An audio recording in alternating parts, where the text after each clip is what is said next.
Sizin de son zamanlarda haberlerde ya da sosyal medyada en çok karşınıza çıkan konulardan biri savaş uçakları değil mi?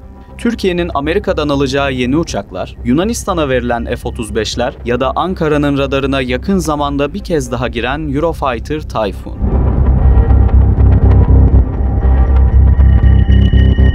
Haber merkezinde ekip arkadaşlarımızla güncel konuları ele alırken bu konunun giderek daha fazla karşımıza çıktığını görünce hemen kolları sıvadık. Pek çok teknik detaya sahip bu konuyu en yalın ama aynı zamanda mümkün olduğunca kapsamlı şekilde sizin için hazırladık. Bu videoyu izledikten sonra Türkiye'nin neden Amerika'nın yanı sıra Avrupa'dan da bir savaş uçağı almak isteyebileceği, bu uçağın özellikleri ve ülkemize kazandıracakları gibi temel sorulara yanıt bulmuş olacaksınız. Hazırsanız başlayalım. Ama öncesinde kısa bir kontrol. Ekranın sağ alt köşesinde duran abone ol butonunu görüyorsunuz. İşte bir GZT'li olmanız size o kadar yakın. Lütfen kanalımıza abone olmakla kalmayın. Ayrıca içeriklerimize yorumlarınızı da mutlaka yazın. Unutmayın. GZT yayın akışını sizden gelen öneriler, yorumlar ve isteklere göre oluşturan bir marka. Bu nedenle bize yazacağınız her şey aslında bir sonraki içeriğimiz için de son derece değerli. Her şeyden önce bir gerçeği kabul ederek başlayalım.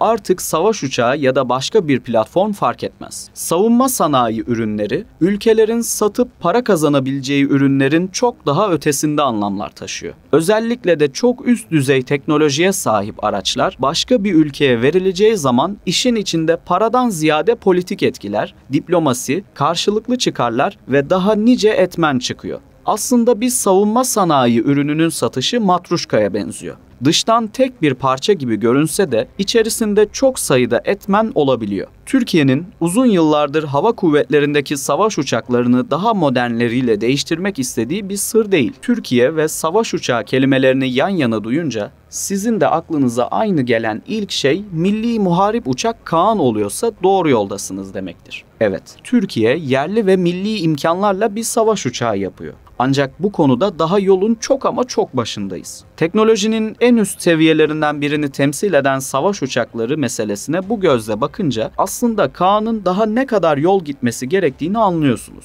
Bu tür platformlar bugünden yarına geliştirilecek ürünler değil. Ankara da bunun farkında. Zaten savaş uçağı alarak eldeki filoyu yenileme isteğinin temelinde de bu yatıyor. Daha net bir şekilde ifade edersek, diyelim ki Kaan'ın bir filo olarak göreve başlaması için 10 yıla ihtiyacımız olsun. İşte bu 10 yıllık süreçte Türkiye'nin eldeki savaş uçaklarıyla durumu idare edebilmesi pek mümkün olmayabilir. Hele ki etrafımızdaki ateş çemberinin nedenle arttığına şahitlik ettiğimiz bu dönemlerde. İşte bu noktada aslında Türkiye kağıt üzerinde çok da fena durmayan bir plana sahipti.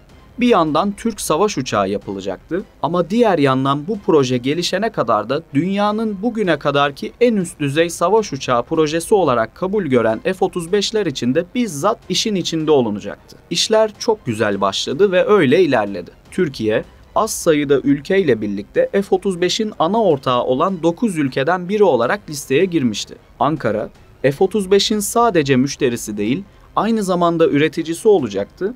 Ve bu da proje için elimizi güçlü kılan unsurlardan biriydi. Çünkü Türkiye zaten çok uzun yıllardır savaş uçağına parça üretimi ya da nihai montaj konusunda dünyanın en iyilerinden biri olarak kabul ediliyordu. F-35 projesinde hem yeni uçaklara kavuşacak, hem bu uçakların üretiminde rol alacak, hem de parça üretimi, montaj ve bakım gibi kritik ihtiyaçlardan ciddi paralar kazanacaktı. Ancak evdeki hesap çarşıya uymadı. Suriye'de düşürülen Rus uçağı, Ankara'nın hava savunma sistemi isteklerine cevap vermeyen batılı müttefikleri ve siyasi açıdan üst üste gelen gelişmelerin ardından direksiyonun Rus S-400 sistemine kırılması yeni bir süreci beraberinde getirdi. Bu video F-35 ya da S-400 meselesine girmeyeceğiz. Bizim bugünkü ana konumuz Eurofighter Typhoon. Şimdi gelin Eurofighter uçağına birlikte yakından göz atalım. Avrupa ülkeleri neden ortak bir savaş uçağı üretmek istedi? F-16 ya da F-35 ile boy ölçüşebilir mi? Hangi silahları taşıyabilir gibi herkesin merak ettiği sorulara yanıt arayalım. Aslına bakarsanız Avrupa'nın birleşerek tek başına büyük güç olarak ortaya çıkması düşüncesinin temellerinde ekonomi yatıyordu. Plan belliydi. Kıtanın en büyük ülkeleri birlikte hareket edecek. Bu birliktelik ciddi bir gücü beraberinde getirecek ve günün sonunda Avrupa refahın ve huzurun simgesi olarak mutlu mesut yaşamaya devam edecekti. Ne de olsa parası olanın istediği her şeye erişebileceği bir dünya vardı ve savaş uçakları ya da diğer askeri malzemeler de bunun içindeydi. Avrupa'nın bu rüyadan uyanması Ukrayna-Rusya savaşı ile olmuş gibi görünse de daha öncesinde de kıta ülkelerinin bizim de bir şeyler yapmamız gerek dediği alanlar oldu. İşte o alanlardan biri de havacılık sektörüydü. Avrupa ülkelerinin birlikte ürettiği ilk savaş uçağı Panavia Tornado'dur. İngiltere, Almanya, İtalya ve Hollanda modern bir jet uçağı üretmek için 1968 yılında bir araya gelmişti. Bu 4 ülkenin de bir savaş uçağından farklı beklentileri vardı. Gemiyi ilk terk eden ülke Hollanda oldu. Ama Hollanda'nın ayrılması fikir ayrılıklarını bitirmedi. Almanya ve İngiltere'nin üretilecek uçak için farklı beklentileri vardı. Temel olarak İngiltere bir önleme uçağına ihtiyaç duyuyordu. Almanya ise safkan bir avcı uçağı istiyordu. Tabii iki ülkenin de kendi penceresinden bakıldığında haklı tarafları oldukça fazla. Önce İngiltere'yi ele alalım. Onların bahsettiğimiz dönemdeki en büyük görevlerinden biri Sovyet uçaklarına karşı önleme yapmaktı. İlk anda siz de İngiltere ile Rusya savaş uçakları nerede karşılaşacak ki diye kendinize sordunuz değil mi? Hemen anlatalım. Sovyetler Birliği ve Amerika Birleşik Devletleri arasındaki en kısa yol kutuplardan geçiyor. Bu nedenle nükleer silahlarla yüklü uzun menzilli Sovyet bombardıman uçakları kutuplar üzerinde uçuyordu. Az önce size bahsettiğimiz önleme uçakları işte bu noktada devreye giriyor. Onların temel görevini yüksek irtifadan uçan nükleer silah yüklü bombardıman uçaklarını durdurmak olarak düşünebilirsiniz. Bunun için bazı temel ihtiyaçları var. Her şeyden önce gerçekten de çok hızlı olmak zorundaydılar. Kısa sürede yüksek irtifaya ulaşabilmeliydiler. Ve en önemlisi sahip oldukları gelişmiş radarlarla düşman uçaklarını çok uzaktan görebilmeliydiler. Bu ihtiyaçlar kritikti ve diğer bazı konular pas geçilebilirdi. Pas geçilebilecek konuların başında yüksek manevra kabiliyeti geliyordu. Zaten uzaktan görmek istiyorlardı ve görüş içi menzilde savaşacakları bir düşman yoktu. Bu nedenle çok keskin manevralar yapabilmek İngiltere için kesinlikle öncelikli bir ihtiyaç değildi. Ortaklık içinde yer alan Almanya içinse dinamikler neredeyse tamamen farklıydı. Her şeyden önce o dönem Batı Almanya'nın doğu sınırı hattı boyunca Sovyet hava kuvvetleri vardı. Almanya ilk cephedeydi. Sovyet uçaklarını önceden görebilmek onlar için pek bir şey ifade etmiyordu. Çünkü zaten dip dibeydiler. Eğer bu savaş uçaklarını kullanacaklarsa Sovyet uçaklarıyla çok yakın olacaklardı. Bu da manevra kabiliyeti çok yüksek, çevik, avcı uçağı ihtiyacı anlamına geliyordu. İngiltere ve Almanya'nın ihtiyaçlarının farklı olması ortak üretim bir savaş uçağı için ciddi sorun anlamına da geliyordu. Çünkü iki ülkenin ihtiyaçları çok farklı tasarım özelliklerine sahip iki ayrı uçak demekti. Panavia Tornado uçağı ilk uçuşunu 1974 yılında yaptı. 1979 yılında servise girdi. Her ne kadar tek bir uçaktan bahsediyor gibi olsak da aslında gerçekte aynı gövde üzerinde inşa edilmiş 3 ayrı uçak ortaya çıkmıştı. IDS modeli son derece gelişmiş bir saldırı ve derin darbe uçağıydı. ECR modeli ise hem elektronik harp görevleri icra ediyor hem de keşif görevlerinde kullanılabiliyordu. Tornado'nun ADV isimli varyantı her ne kadar avcı önleme modeli olarak lanse edilmiş olsa da İngiltere'nin isteklerine göre belirlenmiş bir önleme uçağından başka bir şey değildi. Günün sonunda Almanya aradığını bulamamıştı. Bu nedenle Almanya ortak üretici olsa bile ADV varyantı satın almadı. Eski uçaklarla uçmaya uzun yıllar devam etti. Tornado projesinin neredeyse mürekkebi kurumadan yeni bir projenin startı verildi. İspanya, Almanya, İngiltere, İtalya ve Fransa yeniden bir Avrupa savaş uçağı üretmek üzere kollarını sıvadı. Projenin ismi Eurofighter EF-2000, yani Avrupa Savaş Uçağı 2000'di. Yeni projede eskisi gibi olmamıştır. Herkes ortak bir noktada buluşmuştur diye mi düşünüyorsunuz?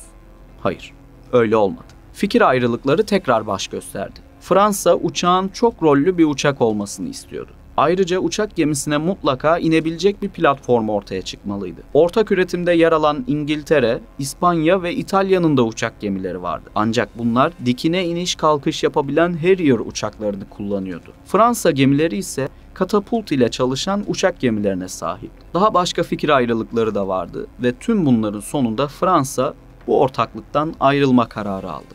Durun. Uçak projesinde bazı ortak noktalarda buluşmak mümkün olmadı diye Fransa ayrıldı sanıyorsunuz değil mi? İşin aslı öyle değil. Evet, kağıt üzerinde Paris'in beklentileri farklıydı ve ortaya çıkacak uçak onların işine pek de yaramayacaktı. Ama projeden çıkma sebepleri başka bir gerçeklikti. Fransa zaten Mirage isminde avcı bombardıman uçaklarını üretiyordu. Özellikle Orta Doğu ülkelerinde bu uçaklar çok popülerdi. Örneğin Irak, petrol karşılığında Mirage savaş uçağı alabiliyordu. Fransa çeşitli nedenlerle Amerika'nın uçak satmadığı ülkelere hiç çekinmeden uçak satıyordu. Burada içinde Türkiye'de olan bir parantez açalım. Amerika'nın aslında Türkiye ile Yunanistan arasında kurduğu yazılı olmayan ama çok uzun yıllardır gözetilen bir denge politikası vardı. Bu durum genellikle 10'a 7 dengesi olarak adlandırılır. Örneğin Türkiye'ye 10 uçak satılıyorsa Yunanistan'a 7 uçak satılıyordu. Bugünlerde 10'a 7 dengesi halen gözetiliyor mu yoksa işler Yunanistan lehine değişti mi, bu başka bir programın konusu. Türkiye 10 alırken Yunanistan'ın 7 alabildiğinden bahsetmiştik. İşte aradaki o açığı Yunan komşularımız Fransa ile kapatıyordu. Daha net bir ifadeyle Yunanistan, Amerika'dan alamadığı o 3 uçağı Fransa'dan temin ediyordu. Fransa böylesine karlı bir işi bırakıp sadece parça imalat eden bir ülke olmak istemiyordu. Ortak üretim projesinden çıkmasının asıl nedeni de buydu.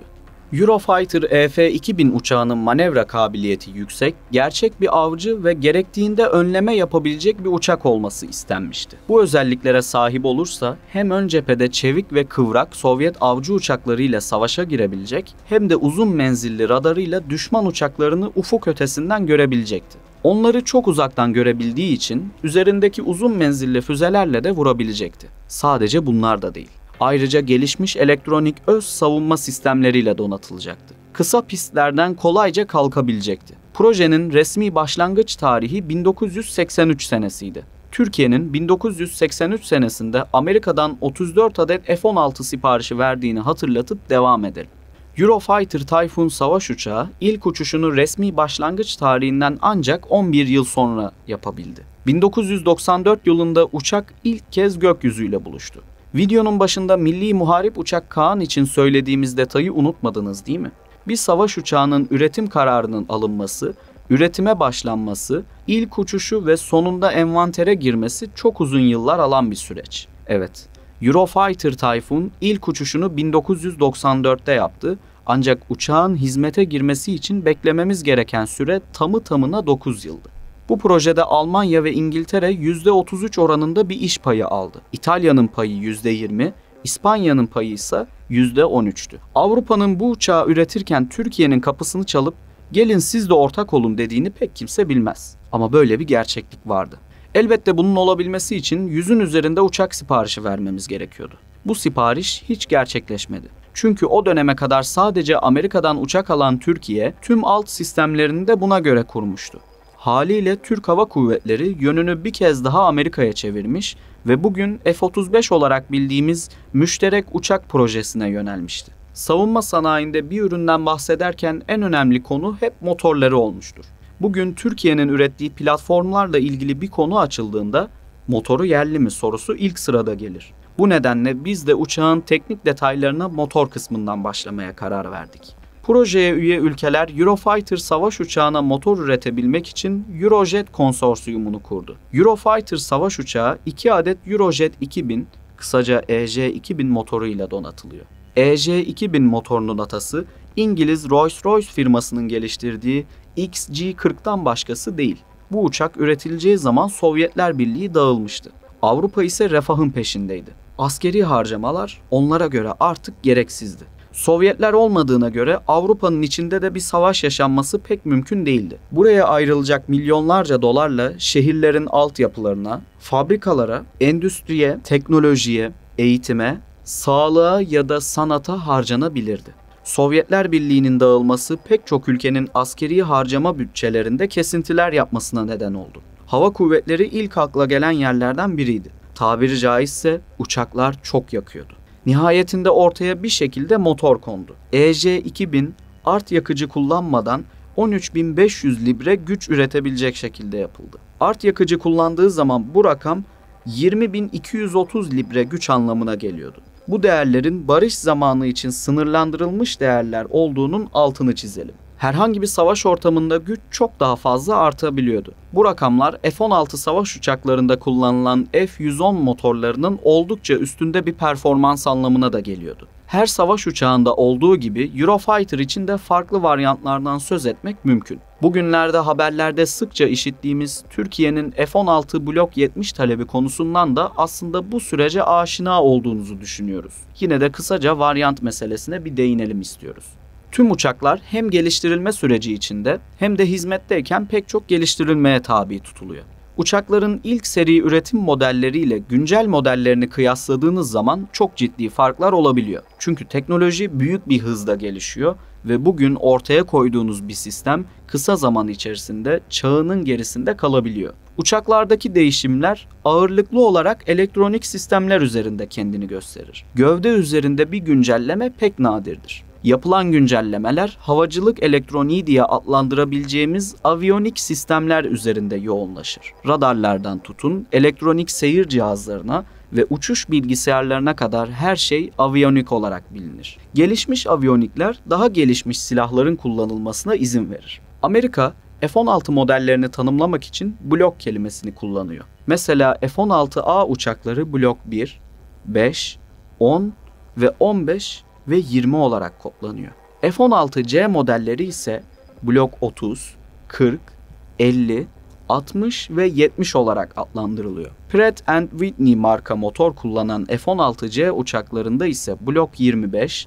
32, 42, 52 ve 72 numaralarını görüyoruz. Eurofighter uçaklarında ise varyantlar tranche sınıflandırılması kullanılarak yapılıyor. Örneğin Tranche 1 uçakları hizmete erken alınabilmek adına pek çok silah sistemi ve aviyonik entegre edilmemiş olan ilk seri imalat modelidir. Eurofighter'ı tasarlayan ülkeler Avrupa Birliği ülküsüne inanıyor olsalar da aynı zamanda hepsi NATO'nun da üyesi.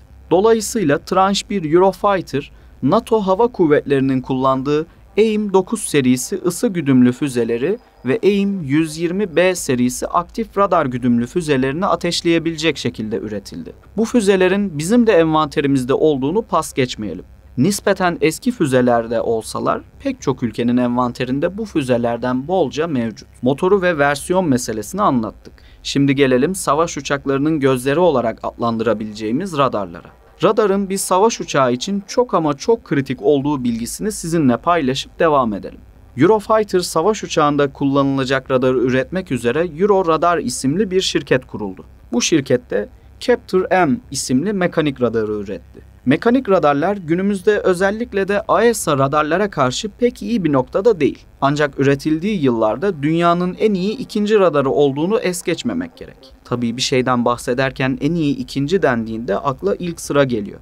Sizi merakta bırakmadan bu bilgiyi de paylaşalım. Dünyanın en iyi radarı F-22 Raptor için üretilmiş olan AN/APG-77 AESA radarı olarak kabul ediliyor. Türkiye'nin belki alabiliriz modunda ilerlediği Eurofighter savaş uçaklarındaki Captor-M radarı yolcu uçağı boyutundaki bir hedefi 370 kilometre öteden görebiliyor. Radar kesiti 1 metrekare olan hedefi ise 185 kilometre öteden buluyor.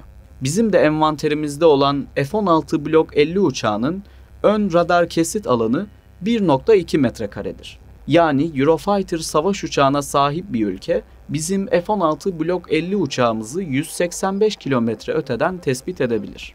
Eurofighter savaş uçağının ilk varyantında yeteneklerini pek de sergileyemediğinden bahsetmiştik. Ancak neler yapabileceğini yavaş yavaş gösterdiği süreç Tranche 2 ile başladı. Bu versiyonda GBU-24 ve Payveway-3-4 serisi güdümlü bombalar ve Alarm serisi anti-radyasyon füzesi atabilecek kabiliyete ulaşıldı. Hava hedefleri içinse 105 kilometre menzile sahip AIM-120C5 füzesi de bu seriye eklendi. Aslında bu güncellemede dikkat çekici bir olay da yaşandı. Kısa menzilli, ısı güdümlü Iris-T füzesi de Eurofighter'dan atılabilecek hale geldi. Iris-T füzesi kendine özel bir parantezi hak ediyor. Çünkü Almanya bu füzeyi geliştirirken dünya tarihi bir olaya şahitlik etti. Sovyetler Birliği dağıldı. Sovyetlerin dağılışını Varşova Paktı ülkelerinin dağılışı izledi.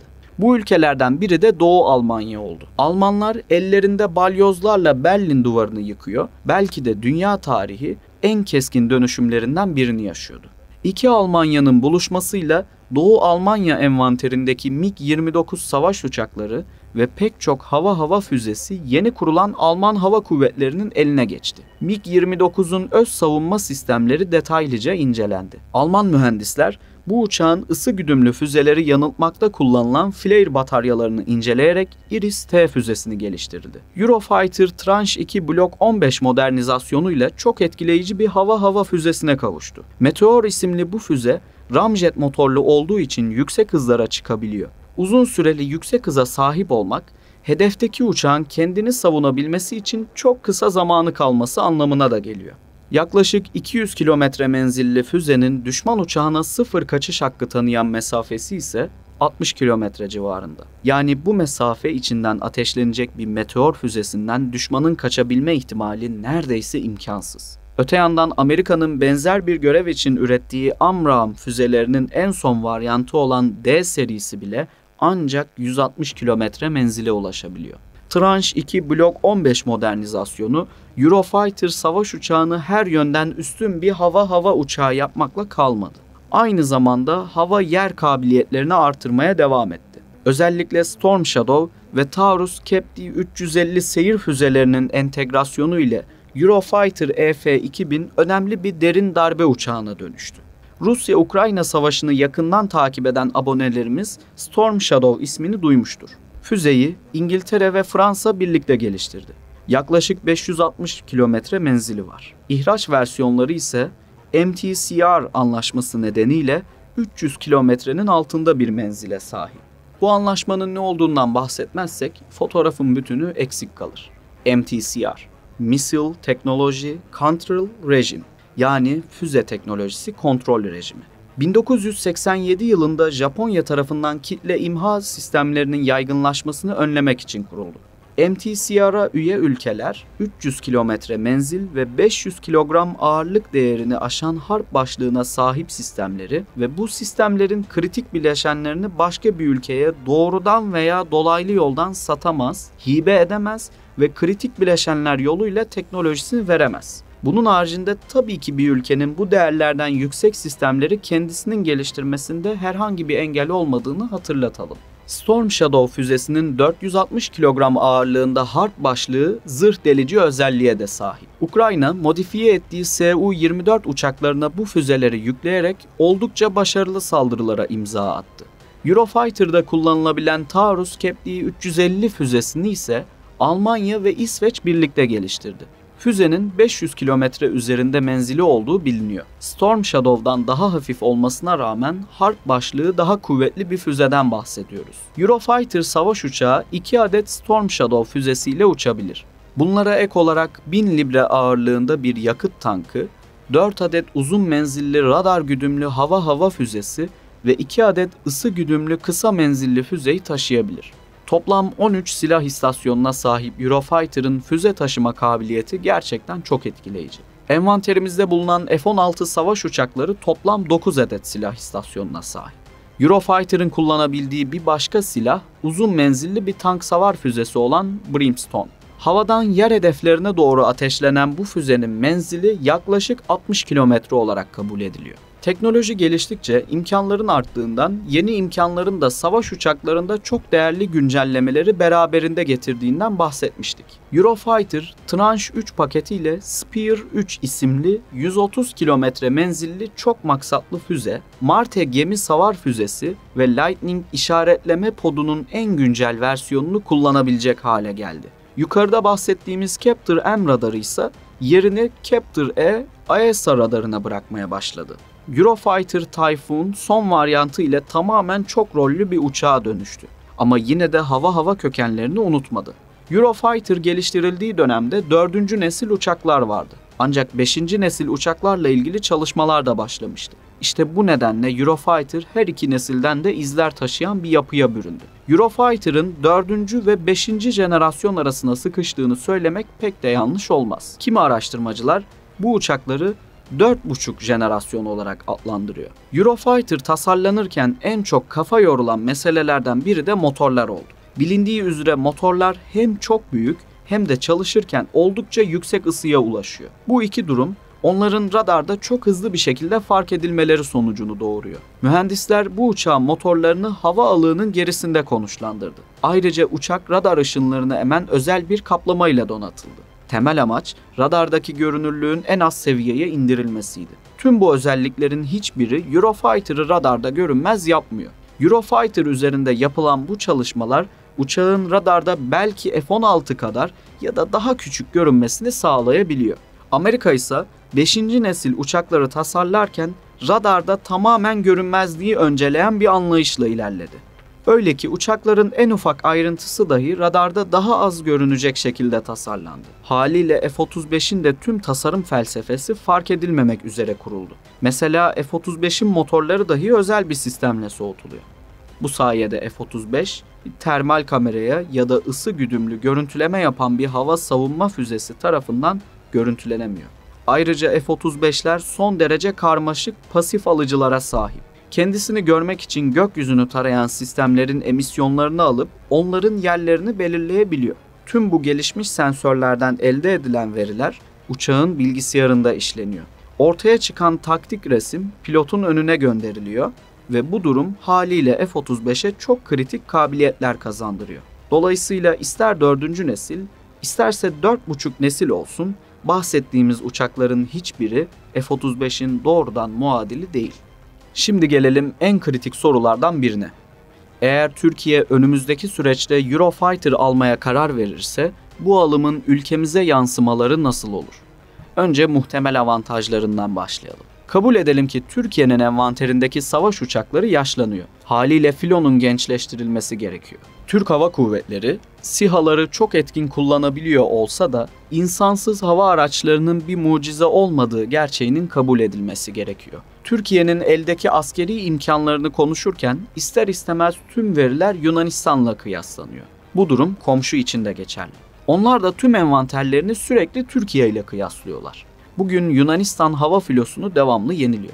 Özellikle Fransa'dan aldıkları Rafale uçaklarıyla Meteor ve Storm Shadow füzelerini de envanterine kazandırdılar. Başlangıçta bu mühimmatların ne kadar tehlikeli olduğunu söylemiştim.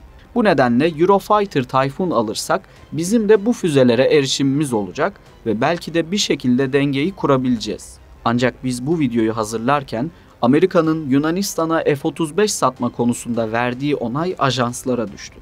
Haliyle F-35 sahibi Yunanistan'a karşı Ege'deki hava üstünlüğümüzü de ne ölçüde koruyabileceğimiz ya da daha doğrusu koruyup koruyamayacağımız milyon dolarlık bir soru haline geldi. Şimdi gelelim başka bir soruya. İngiltere'nin elinden çıkarmak istediği Tranche 1 uçakları bize yarar sağlar mı? Bu soruya kısmen evet diyebiliriz. Tranche 1 uçakları uzun menzilli radarlarıyla ve düşük radar izleriyle bizim envanterimizde olan Block 50 F-16 uçaklarına karşı sınırlı bir avantaj sağlayabilir. Bununla birlikte Yunan Rafale uçaklarına karşı bir avantaj sağlaması mümkün olmaz. Bu uçakları alıp Tranche 2 seviyesine yükseltmek ya da yerli mühimmatları eklemek teorik olarak mümkün. Ancak bunlar söylemesi kolay, uygulaması çok zor işler. Her şeyden önce üretici ortakları buna ikna etmeniz gerekiyor. Hadi diyelim en zor seçeneği başarıyla geçtiniz ve izni aldınız. Yine yetmiyor. Şimdi de çokça zamana ve oldukça fazla paraya ihtiyacınız var. Türkiye'nin ne mevcut ekonomik durumu ne de bölgemizdeki siyasi konjonktür buna izin verecek gibi durmuyor. Eurofighter şüphesiz çok değerli bir uçak. Ancak dezavantajları da yok değil. Türkiye 1950'lerden bu yana hep Amerikan üretimi uçaklar kullandı. Avrupa malı bir muharip uçak envantere hiç girmedi. Haliyle tüm altyapı ve pilotundan bakım onarım süreçlerinde görev alan personele varana kadar tüm sistem Amerikan modellerine göre dizayn edildi. Türk Hava Kuvvetleri muhtemel bir satın alımda Eurofighter uçakları için sıfırdan personel yetiştirmek zorunda kalacak. Bu yalnızca pilot eğitimiyle sınırlı değil. Uçakları harbe hazır tutabilmek için çok iyi eğitimli bir bakım ekibine sahip olmak gerekiyor. Uçaklar havada uçtuğu her bir saat uçuş için yerde onlarca saat bakıma girmek zorunda. Tüm dinamiklerini bildiğiniz bir uçağın bakımını yapıp uçuşa vermek daha kolaydır. Şöyle izah edelim. Bir savaş çıktığında 100 uçağınızın olması önemli değil. Önemli olan bu uçakların kaçını kaldırabileceğiniz meselesi. Daha doğru bir ifadeyle harbe hazırlık oranı. Sonuç olarak F-16 Türkiye için fayda maliyet açısından en doğru uçak. Amerika'dan almayı istediğimiz Block 70 modeli AN/APG-83 radarıyla 370 kilometre menzilden hedefi görebilecek. Bu uçaklar AMRAAM füzesinin son versiyonu D3 varyantını taşıyabiliyor.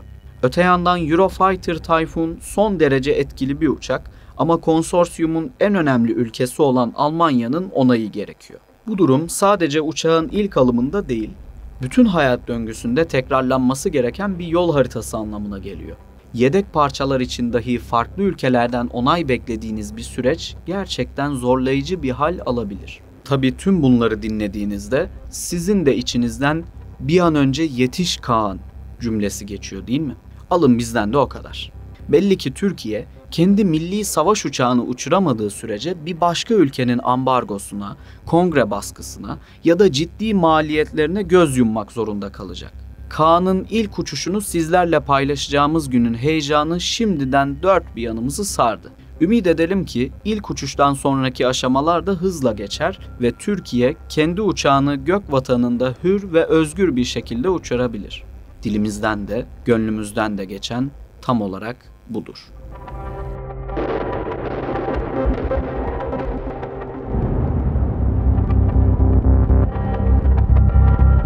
Sizin de son zamanlarda haberlerde ya da sosyal medyada en çok karşınıza çıkan konulardan biri savaş uçakları değil mi?